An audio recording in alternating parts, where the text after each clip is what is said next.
아멘, 아멘. 축복합니다. 예.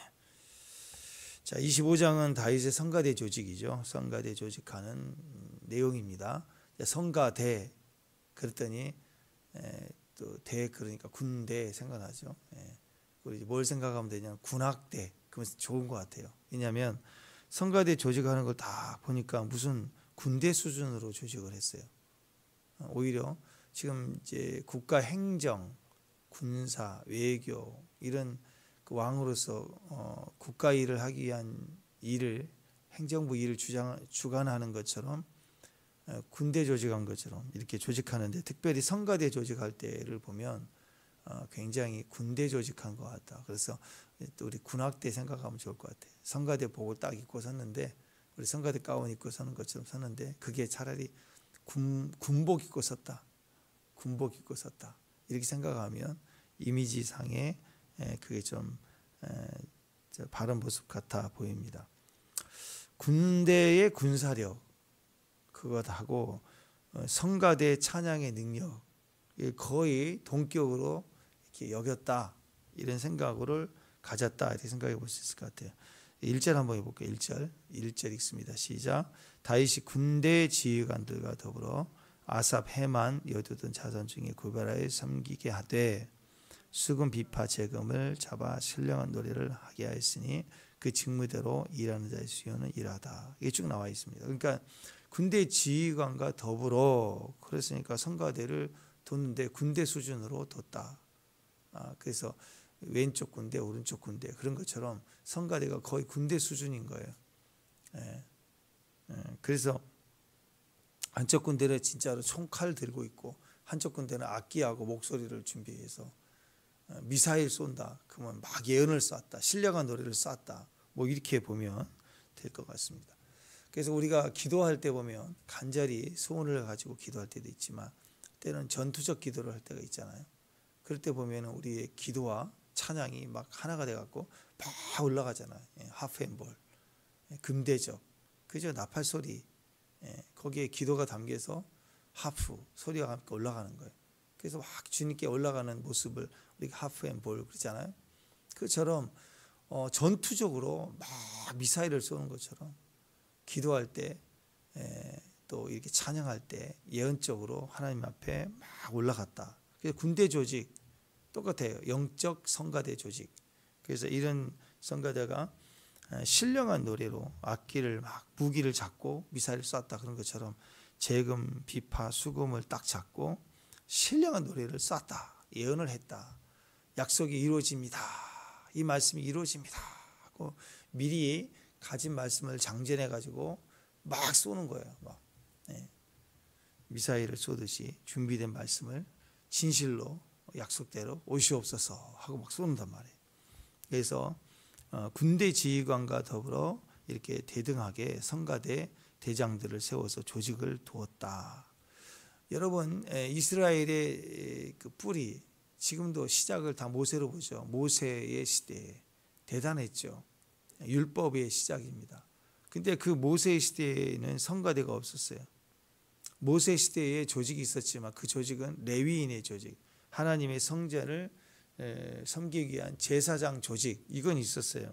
근데 다윗의 시대에 와서 똑같이 우리 앞장에서 했죠. 레위인들 그다음에 그 중에 제사장 어제 제사장이 있잖아요. 근데 성가대 조직이 이제 드디어 나왔습니다. 하나님이 다윗을 통해서 성가대 조직을 한 거예요. 그렇기 때문에 성전과 성막과 성전을 섬기는 이 과정에서 제사장 조직이 생긴 게 아니라 하나가 확대된 게 드디어 성전을 만들고 성전 이제 성막의 개념이 성전이 되면서 결국 성가대 조직을 하게 했다.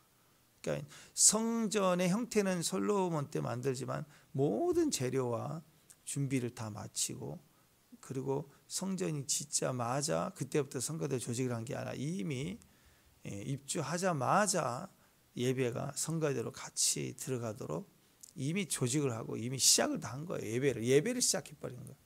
그러니까 여러분 우리가 주일날 11시 예배 드린다 그러면 그때 교회에 와서 꾸역꾸역 와가지고 앉아가지고 이제 준비기도 시작하고 이렇게 시작된 게 아니라 우리의 약속된 시간이 11시지만 주님이 11시부터 역사하시겠어요?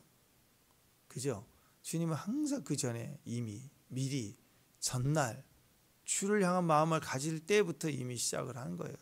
그래서 어떤 분들은 교회 오면서 이미 막 성가대가 돼갖고 찬양을 하고 오는 거예요, 이미. 네. 그래서 꽉 찬 성도들이 각동각처 자기 집에서 출발할 때 이미 다 성가대요. 찬양이 가득 차가지고 11시가 된다 그러면 꼭지점처럼 정점처럼 교회를 향하여 그 자기 지역교회, 자기 속한 소속된 교회에 오도록 이렇게 찬양을 하고 찬양이 하나로 딱 모이는 곳이라고. 찬양을 하면서 와서 이게 모이는 거예요. 각각의 그 사도행전 2장에 보면 마가의 다락방에 그 성도 각 사람 머리 위에 불의 혀같이 성령의 불이 있었죠. 그러니까 그와 같이 장소에 약속된 장소에 성도들이 찬양으로 가득 차고 연기 기둥처럼 임재를 막 몰고 오고 임재의 불이 몰고 와서 하나가 되는 자리, 그게 시작이라고. 거기에 주님이 이미 먼저 예정하신 자리에 계시기 때문에 우리가 거기에 있는 거라고. 그래서 예배는 이미 성전이 세워져야 시작되는 게 아니라 이미 우리 안에 시작됐기 때문에 장소가 필요한 거예요. 그래서 장소의 개념, 성전의 개념이 다윗에부터 시작이 될 때 제일 핵심이 성가대. 이미 우리는 하나님 앞에 예배자의 성가대예요. 하나님의 예배다. 그래서 성가대, 교회 안에서 예배팀에 섰을 때만이 아니라 집에 가는 동안에 직장에서 가정에서 우리는 각동각처에서 예배자예요. 하나님을 늘 찬양을 듣고 찬양을 예언하고 부르고 그 가사를 선포하고 하는 예배자인 것을 우리가 기억해야 됩니다. 특히 그 찬양을 신령한 노래라고 그랬어요. 스피리추얼, 영적인 노래입니다. 그래서 그냥 흥얼거리는 유행가가 아니에요. 또 눈물 날 때 한 잔씩 술을 먹으면서 불렀던 자기 인생곡 18번 그런 거 아니라고.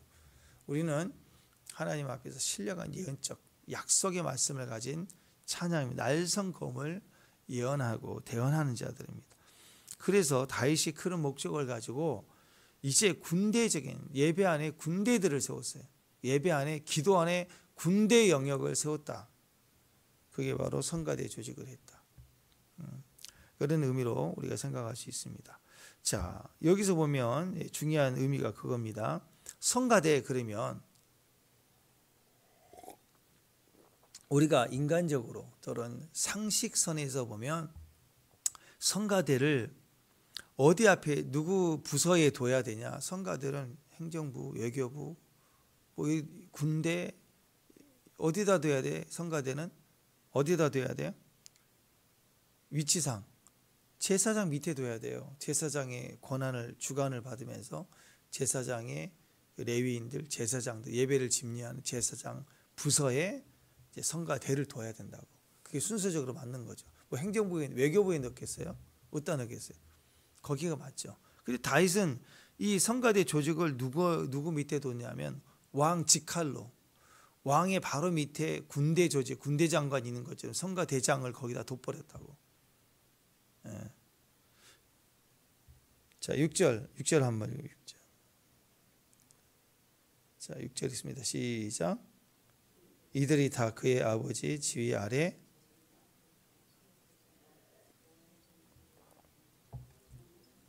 아삭과 여도누기 헤마는 왕의 지휘 아래 있었다. 바로 밑에 둬버렸어요. 바로. 그러니까 왕의 지휘 아래에 있었다. 그 말은 왕의 직할로.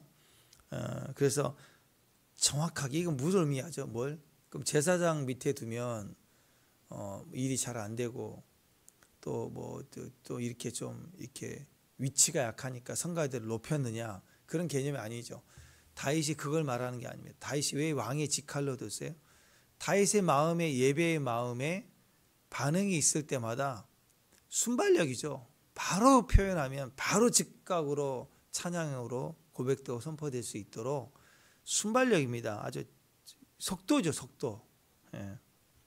전달돼서 반응이 오고 그런 게 아니라 바로 즉석에서 예배의 요소, 예배의 흐름 또 이런 것들이 바로 반영이 되도록 왕에게 바로 인정이 되도록 그랬다. 그러니까 여러분 천국의 구조를 보더라도 사탄이 하나님을 배신해서 떨어질 때 사탄의 원래 위치가 어디였어요? 찬양하는 자였다고. 천국에서 하나님 보좌에 제일 가까운 위치가 찬양이에요. 지금도 루시퍼는 타락이 떨어졌지만 지금 보좌에 가장 가까운 하나님을 제외한 모든 피조 세계의 역사, 영향력, 또 이런 분위기 다 포함해서 하나님 보좌에 가장 가까운 게 뭐예요? 찬양이 찬양. 천사들 중에 가장 천사들, 이 천사들이 하나님의 명령을 따라서 또 성도들의 기도를 따라서 우리와 동행하고 우리를 돕고 이런 일을 하지만 천사들 중에 그룹이 있는데 이 그룹 천사들은 보좌를 창조될 때부터 떠나본 적이 없는 그룹 천사들이 있어요. 그냥 창조될 때부터 보좌에만 있는 천사들. 그 천사들은 뭐하고 있어요 지금? 거룩하다 말이에요. 다른 곡을 못해. 그 거룩함을 못 채워. 너무 거룩하니까. 거룩하다. 이걸 빨리 채워야 2절로 가야 되는데 2절은 못 가. 2절을. 가장 가까운 게 찬양입니다. 이건 뭐예요? 찬양이 그렇게 가깝다는 거. 다윗이 그걸 좋아한 거예요. 그걸 본 거예요. 그래서 왕에 있어서 왕의 직속 마음, 왕의 마음, 그게 정치가 되고 경제가 되고 역사가 되고 그러잖아. 위로가 되고 죽이기도 한 심판도 되지만 살리는 거. 이 모든 것의 직속 그 마음을 그대로 표현하는 모습이 속도죠. 순발력입니다. 그래서 왕이 그냥 흐느적거리면 바로 그냥 따라서 같이 부를 수 있을 만큼. 왕이 모이라 그러면 그냥 전달자가 전령이 뛰면서 모이라 하기 전에 벌써 모이라 그러면 모이는 찬양을 불러버리는 그처럼 그게 순발력이다. 왕이 모이라 그러면 바로 영광을 돌려요. 찬양할 수 있도록 반영할 수 있도록 그렇게 왕의 지휘 아래에 두었다. 또 아삭과 여도둔과 헤만 왕의 지휘 아래에 둔 이 지휘자들 하나님이 왕이 그를 직접 직할로 두는 걸로 인해서 보호를 받게 되죠. 찬양하는 사람들은 보호를 받아야 돼. 그죠? 왜? 미혹하고 공격하거든요. 이런 작은 감정. 이게 찬양이 보통 감정이 풍성한 사람들이기 때문에 여러 가지 공격을 받아요. 마음에. 그래서 찬양하는 사람들은 내가 성가대 대원이다. 찬양하는 자다. 예배자다. 그러면 항상 주님을 바라보고 이게 필요 없는 쓸데없는 시간들 뱅뱅 돌면 안 돼요. 왕의 직할은 오직 왕의 명령을 들으려고 하는 그런 근접한 마음을 가져야 됩니다.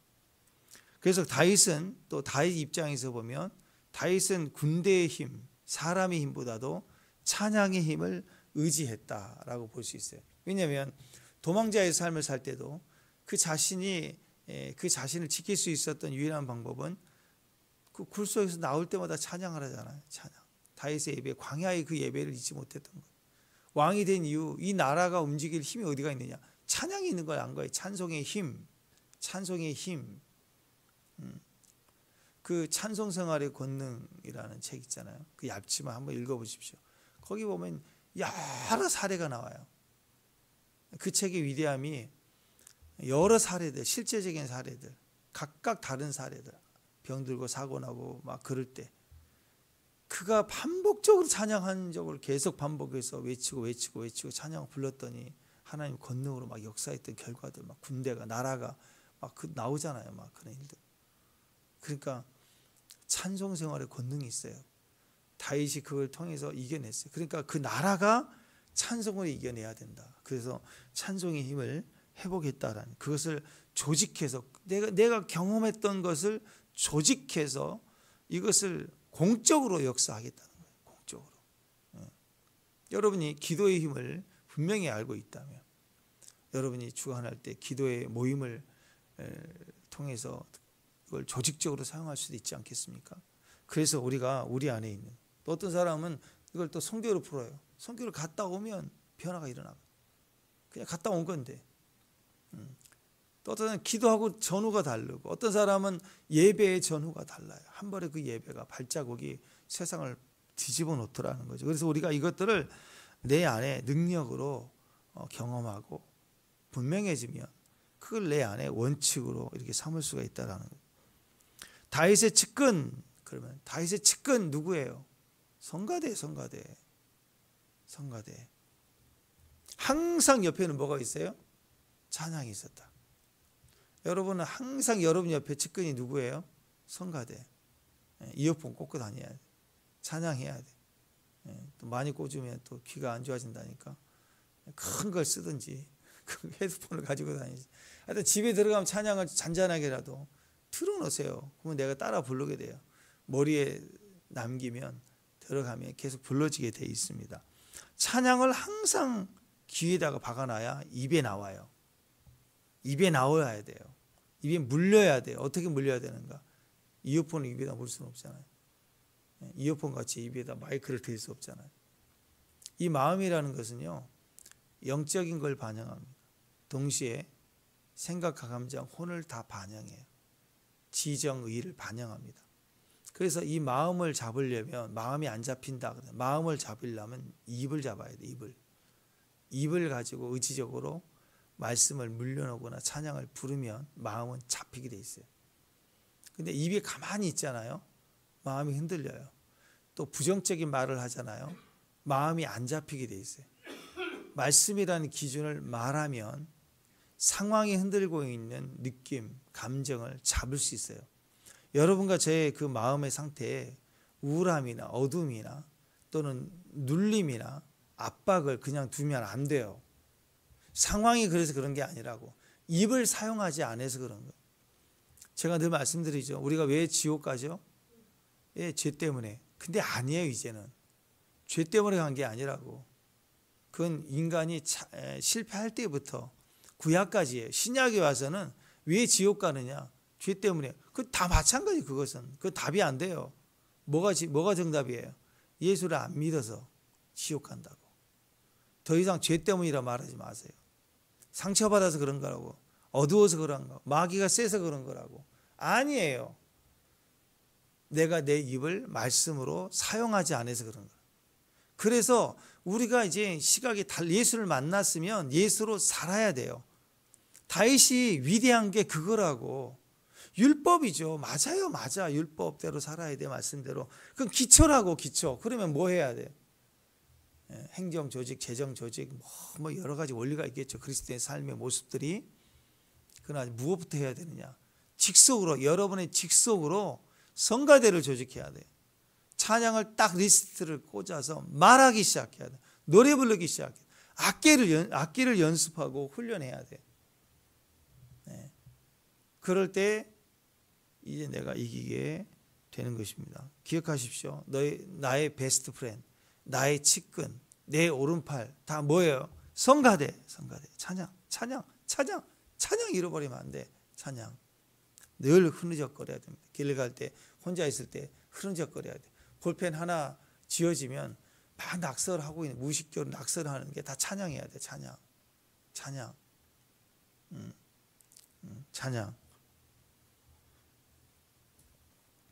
자, 찬양을 제대로 한번 했다. 국론이 바뀌어요. 찬양 때문에 국론이 바뀌어요. 하나가 돼요. 찬양 한번 하면 국가, 백성, 군대의 사기가 막 올라가 버려요. 찬양을 한번 하면 하나님의 임재가 있어요.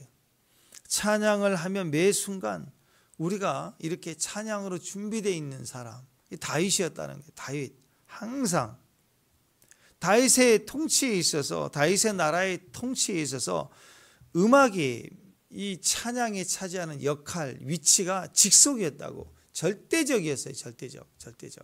이거 꼭 기억해야 됩니다. 다윗이 왜 이렇게 찬양을 경험할 수 있었을까? 찬양을 이렇게 몸의 습관이 될 수 있었을까? 다윗이 원래 출신이 뭐였어요? 목동이었죠. 이스라엘 역사를 보면요, 제일 찬양을 많이 했던 사람들이 목동들입니다. 목동들. 이스라엘은 원래 땅이 농사하는 자들이 아니로 이동이죠. 그래서 늘 목축을 통해서 했던 민족이에요. 그러다 보니까 목동들이 시간이 많아요. 무료해요. 지루해요. 그러니까 목동들을 주로 하는 일이 뭐겠어요? 양하고 얼마나 놀겠어요? 양양거리면서 노는 게 하루 종일 놀겠어요? 몇 날 며칠을 놀겠냐고. 쓰다듬어 주고 뭐하고 일하는 거 외에는 그 직업이니까 한 번 처음 볼 때 양 이쁘다 그러죠.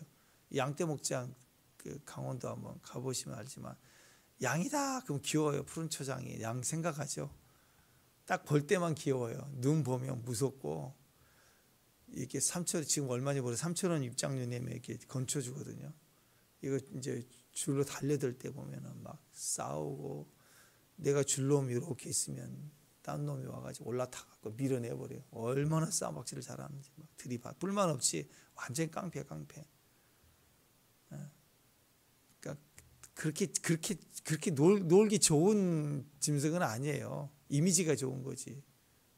막 푹 이러고 이래가지고 잘못하면 막 튀기고 그러는데 보면 그래요. 양이.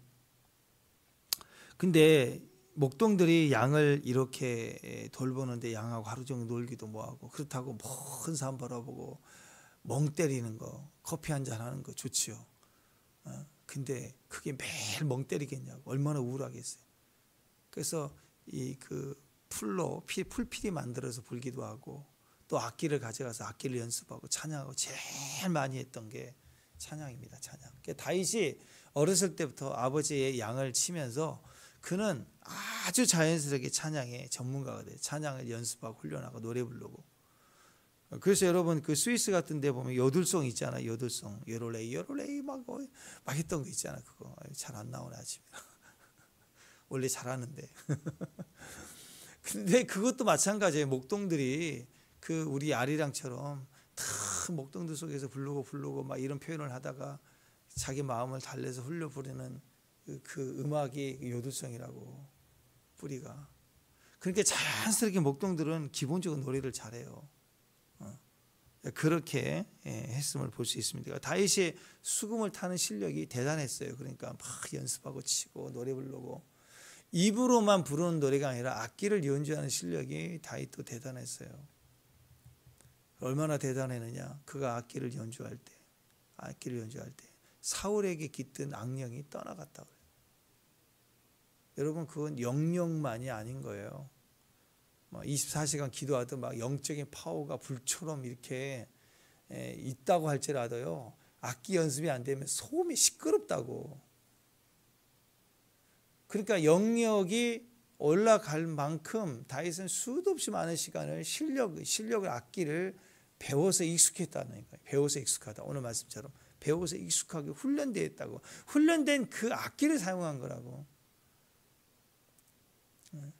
하나님은 소년 다윗에게 갑옷을 입히고 사울의 검을 가지고 나가게 해도 이기게 하시겠죠.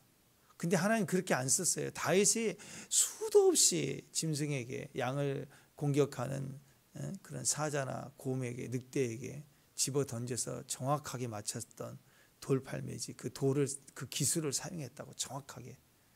예전에 한번 그 재현한다고 이스라엘의 전통 우리나라의 전통 활 쏘는 것처럼 그 전통 그 돌팔매지 하는 사람 그 영상 한번 본 적이 있는데 진짜 대단하더라고요. 막 한 50m 이렇게 가까이 있는 걸 돌팔매를 던지니까 정확하게 캔 뚜껑도 맞히고요. 그러니까 다윗이 얼마나 많이 했는지 몰라. 휙 해서 확 하니까 딱 맞히는. 물론 하나님이 딱 잡아다가 그냥 거기다 박아놨겠지만 한 번도 사용하지 않는 돌팔매지를 사용한 게 아니라고. 수도 없이 다윗이 실전에서 양을 치면서 사용했던 그 돌팔매지를 사용한 거예요. 그러니까 악기도 그렇고 실력을 키워야 되는 거예요. 순발력이 있어야 되고. 그래서 성가대는 아무나 조직한 게 아니라 배워야 되고 익숙한 사람들, 우리 같은 전공자들을 사용했다는 거예요. 우리 분야의 일들에 있어서 전공자가 돼야 됩니다. 실력에 인성이나 사회 상황이나 여러 가지 직업적으로도 여러 변수가 있을 수 있지만 중요한 건 탁월한 실력이 필요해요. 실력. 몸에 배어져 있는 실력. 그게 필요합니다. 그래서 여러분 이렇게 많은 시간들 속에 시간을 투자했던 다윗의 그런 행동, 행위, 그게 악기, 찬양 그런 것들을 통해서 그가 하나님께 쓰임을 받게 되었다. 그러니까 자기가 왕이 되고 나서 자기의 힘을 준 그 부분을 국가의 책임을 지니까 국가에 힘을 줄 수 있는 건 이거다. 그래서 성가대 조직을 직속으로 이렇게 세웠다라는 것입니다. 또 성가대 조직하는 내용을 자세히 보면 뭐가 나오냐면 굉장히 디테일합니다. 야 대충 뭐 해라. 숫자로 이겨보려고 그래. 숫자로 이기려고 해보는 거예요. 아니라는 거예요. 24반차를 만들었어요. 12명의 솔리스트를 만들었어요. 성가대가 있지만 성가대원 중에 어떤 곡들을 할 때 솔리스트들이 있죠. 맞아요. 여러분 우리 저기 오후 찬양할 때도 이번 주 보세요. 박권상이 빠지니까 찬양이 안 됐죠. 낙현 집사님 보세요. 아멘 나오잖아요. 같이 풀어서 다 부를 수도 있지만 다 같이 불어도 돼요. 근데 딱 시작할 때 딱 그 한 음절 반음절 다른 곡 하기 전에 또 어떤 데는 찬양할 때 한 곡을 싱어 메인이 딱 부르기도 하고 또 어떤 곡 시작할 때 첫 음절을 우리 여성 싱어가 솔리스트로 딱 시작하고 그럴 때 거기에 집중도가 있다고 디테일한 게 있는 거예요. 그게 실력들이 되면 또 우리 예집사님 또 어떤 때는 에이 하면서 혼자 탁 튀어나올 때 거기에 막 할 때 몸이 춤춰지잖아요. 막 올라가잖아요. 몸이 이렇게 움직이잖아요. 그러니까 이게 그냥 되겠냐고요. 디테일한 거예요. 연습되고 반복하고 그게 하모니를 이루는 거고 이 부분에는 이렇게 나와야 됩니다. 누가 해야 됩니다. 막 그렇게. 그게 디테일이라고. 그래서 제가 찬양할 때 보니까 박권사님 할 때 되면 박권사님 잊어버릴까 봐 낙현 집사님 막 하다가 고개를 돌려갖고 해야 된다고 지금 막 알려주고 그리고 자기는 또 해야 될 때 틀리고 막 이래요. 보니까 연습할 때는 걸 또 본전에서 못 해먹더라고. 이게 다 뭐예요? 이게 다 디테일이에요. 연습하고 같이 훈련하고 한 몸이 돼서 그게 훈련인 거예요. 악기 연습도 훈련이지만 함께 하모니를 이루는 것도 훈련이고 그게 하나하나가 영성 훈련이고 그래서 한 곡이 딱 완성될 때는 폭발적으로 주님 앞에 끌어올라간다고. 이렇게 디테일이 되면요. 회중은 그냥 따라가는 거예요. 그 곡에 참여하는 것만으로도 쑥 따라가 버려요. 고속도로가 낮았으니 시온의 대로가 나니까 그냥 저절로 돼버리는 거예요. 참여만 하면은. 그래서 여러분 가정에서도 요리 실력 그것도 디테일이에요. 디테일 하나하나. 요리를 잘하신 분들 못하는 사람 우리 같은 사람은 한 번에 성공합니다. 한 번에 그냥 에이 그러면 돼. 맛있네. 진짜 에이 하면 딱 된다고. 맛있어. 진짜 내가 먹어도 맛있어. 근데 그 맛을 그 다음에 똑같이 낼 수 있느냐? 안 나와. 또 다른 맛이 나와. 근데 정말 잘하는 사람들은 디테일이에요. 정확해요. 그래서 항상 그 맛을 낼 수 있어요. 그래서 우리는 한 사람 두 사람은 괜찮은데 6명 7명이 모일 때 그거 해줘 그러면 오케이 하면 안 나와 그 맛이. 근데 디테일한 사람은 그 정확한 자기의 디테일한 게 있기 때문에 10명분 한다. 그래도 정확하게 그 맛이 나와. 왜? 디테일하니까. 정확하니까. 그래서 지금도 보면 그래요. 어떤 일이든지요. 대충 그냥 슬렁슬렁 이렇게 넘어가면 안 돼요. 자기 일이든지 공적인 일이든지 사업이든지 교회 일이든지 절대로 대충 하면 안 돼요. 시간, 방법 정확해야 됩니다. 그러면 디테일 하려면 우리가 어떻게 해야 되느냐? 공부해야 돼요. 공부란 뜻은 반복이란 뜻이죠. 공부를 하지 않은 사람은 디테일을 몰라요. 대충만 알아요. 하긴 해요. 대충 해요. 공부도 대충 해요. 대충 하면 60점까지는 돼요. 평균이 60이니까. 근데 70, 80, 90 올라가려면 더 여러분 90점 나왔는데 100점 가까이 90에서 90점을 넘어서 95점이 되고 95점짜리가 100점 되려면 엄청 세밀해야 돼. 시험 과목에 있는 내용을 암송하는 정도가 아니라 이것을 디테일하게 다 파악하고 있어야 돼. 응용해도 알아차릴 만한 느낌. 시험 문제를 딱 보면 교수님의 마음이 의도가 느껴져야 돼요. 공부하는 내용의 지식이 아닙니다. 교수님의 마음이 느껴져야 그 시험에 A뿔이 나오는 거라고. 디테일해야 돼. 그러려면 공부를 세밀하게 해야 되고 이전의 과목 또는 이후의 과정이 내 안에 다 뚝 한꺼번에 보여져야 돼요. 그래야 95점 올라간다고. 공부를 해야 디테일해지는 겁니다. 정확해야 되는 거예요. 디테일이 안 되는 예가 뭐 있어요? 베레스 우사. 그죠? 디테일 안 되면 어떤 일이 벌어집니까? 하나님 말씀을 철저히 연구하지 않고 알지 못하면 어떻게 됩니까? 알아요. 머리로는 알아. 이거 만지면 안 된다. 메고 가야 된다는 거 알아. 근데 현장에서 해야 될 때는 아는데 안 지켜져요. 머리로 아는데 안 지켜진다고. 지킬 힘이 없어요. 공부를 세밀하게 해서 풀어가서 원칙과 느낌, 뉘앙스까지 다 파악하고 아는 사람들은 해야 되는 걸 알 때 행동하게 돼 있어요. 근데 대부분이 교회는 나오고 대충 예배는 드리고 머리로는 아는데 막상 매야 될 때는 수레가 나오고, 그러니까 이 디테일이 없는 거예요. 만지면 안 된다는 거 아는데 어쩔 수 없잖아. 어쩔 수 없는 상황이 오면 제껴버리는 거예요. 디테일한 사람은 어쩔 수 없는 상황이 와도 안 제껴요. 제끼면 큰일 나니까. 근데 대충 하면 괜찮겠지 하다가 만진다고. 그래서 베레스우사 충돌이 일어나. 하나님과 충돌이 일어나요. 하나님의 사람들이 디테일하지 못하면 충돌이 일어납니다. 자꾸 제껴요. 그러다가 당해요. 어쩔 수 없. 그렇죠. 여러분, 수레가 소가 뛰어가지고 법궤가 이렇게 쓰러지려고 하니까 잡으려고 하죠. 법궤가 무너지려고. 나쁜 마음은 아니었잖아요. 그래서 죽잖아요. 충돌이. 어쩔 수 없는 상황이 올 때 못 이겨요. 디테일한 사람은 이겨요. 그래도 오직 솔라 스크립처, 솔라 피데, 그게 딱 나오는데 거기서 어쩔 수 없잖아, 다음에 잘하면 되지, 순간 넘어가 버리는 거예요. 그러니까 디테일이 그만큼 중요해요. 또 아론의 오늘 셋째 넷째만 나오죠. 첫째 둘째가 왜 없어요? 왜? 죽었어요.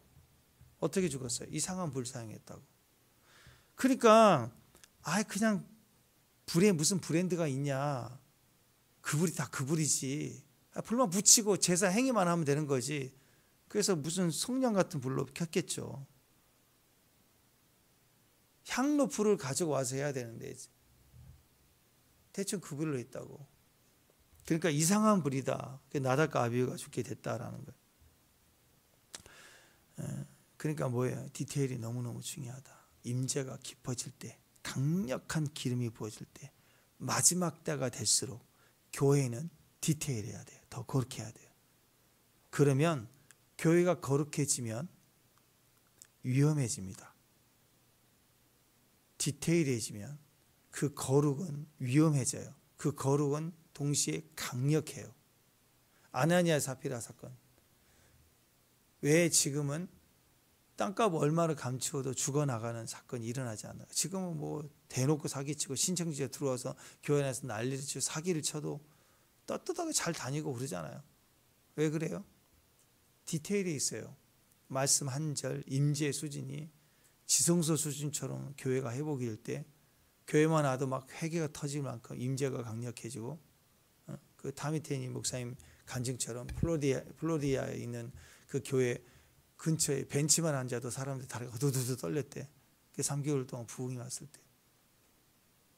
찰스 피니 목사님의 사역 때, 미국 제2차 각성 운동이 일어났을 때 도시의 영화관이 술집을 문 닫았대. 그날 얼마나 비가 올려면 컴컴한 구름이 몰려오는 것처럼 두려워서 사람들이 술을 먹지를 못했다는 거예요. 예배가 시작되면 거리마다 기어서 울면서 막 꼬그라지고, 그런 영광이 임한다. 그런 곳에는요, 어둠의 귀신이, 어둠의 역사가 쫓겨나가고 심판을 받을 수밖에 없지요. 디테일에 있어요. 영광의 임재를 느끼고 알고 흥분하는 정도가 아니라 디테일이 있다고. 그래서 찰스 피니의 그 사역이 일어나기 이전에 그의 변호사 보조원으로 일할 때 얼마나 기도합니까? 그 세상 법을 보조하는 일에 자기 자신에게 적용하고 철저히 회개하고 느낌 하나까지 회개하고, 심지어는 그 월급 받을 때 변호사가 월급을 안 주면 월급날인데 월급 주세요를 안 하고 할 수도 있지만, 하나님이 이것도 내게 그를 통해서 주시는 걸 믿고 나가서 자기 온 마음과 믿음을 다 쏟아내면서 기도했대. 하나님, 당연히 받아야 되지만 하나님이 주세요.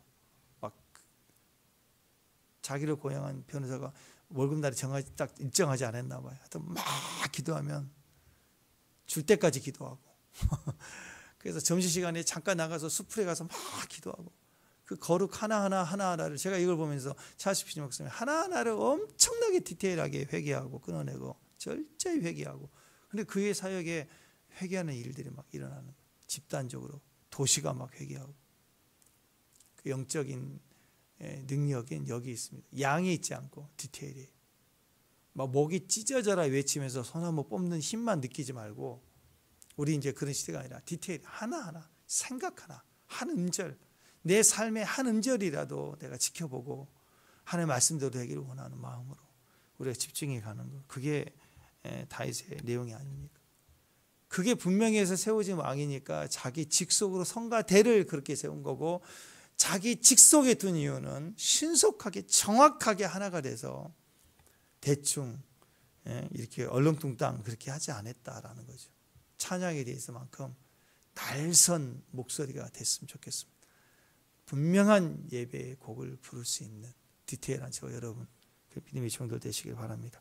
뭐 나머지 내용 다 같은 내용인데 이런 조직 안에 정확하고 분명하게 찬양과 위치와 또 사역이 되어진 사람이었다. 우리도 그런 믿음 안에서 그런 귀한 하나님의 거룩한 성가대가 되시기를 주님의 이름으로 축원합니다. 가능하면 여러분 가정 안에서 성가대를 조직하십시오. 축복합니다. 우리 집에서 우리 유십사님 저녁에 이렇게 성가대를 조직해서 찬양을 하시고 너무 아름다운 것 같아요. 교회에서도 이렇게 교회 공적인 모임이 있지만 개인적으로도 또 멀리 떨어져 있는 가족이라도 너와 나는 성가대다. 성가대다. 할 수 있잖아요. 중보 성가대 찬양과 기도를 같이 하는. 그럴 수 있지 않습니까? 이렇게 조직해 갈 수 있는 믿음의 종들 됐으면 좋겠습니다. 기도하겠습니다. 하나님 감사합니다. 오늘 우리를 부르신 자리에 아름다운 하나님 보좌에 계신 아버지 하나님의 직속 성가대원으로 오늘 또 예언하고 예배하고 신령한 노래를 부르고 또 배워 나가되 익숙한 자의 모습으로 주님을 섬기는 귀한 종들 되게 하옵소서. 예수님의 이름으로 기도합니다.